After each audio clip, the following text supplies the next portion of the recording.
Proizvajalka polnil Vata se je preselila v industrijsko cono v Opatjem Selu leta 2004. Podjetje izvira iz enega od Meblovih obratov, zdaj je v njem 22 zaposlenih, njegov glavni izdelek pa so polnila, predvsem iz sintetičnih, nekaj pa tudi iz naravnih vlaken. Kupci Vatinih polnil so proizvajalci vzmetnic in izolacij, tapetniki, čevljarji, avtomobilska industrija, v zadnjem času pa je največ kašerjev, ki lepijo polnila na različne tkanine. Kljub imenu Vata v podjetju ne izdelujejo vate. Od leta 2008 vodi podjetje Tomaž Trampuš.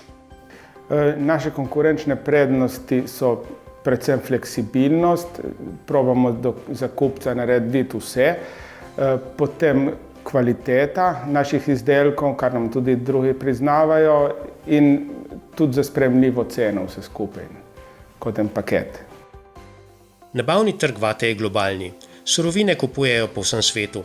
Na Vatine vhodne cene močno vplivata tečaj ameriškega dolarja in cene nafte.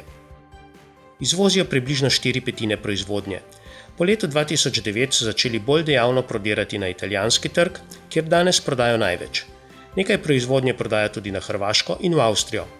Na bolj oddaljene trge ne prodajajo, ker bi bili transportni stroški zaradi velikega volumna izdelka razmeroma visoki. Kakšne načrte imajo? Sedaj razmišljamo o investicijah v novo strojno opremo, da bomo lahko tudi neke nove izdelke razvijali in izdelovali in s tem tudi pridobivali na kvaliteti in kvalitetnejših izdelkih. Istočasno bomo pa tudi gledamo na to, da bomo povečevali kapacitete naše proizvodnje. Možnosti širitve so zlasti na italijanskem trgu.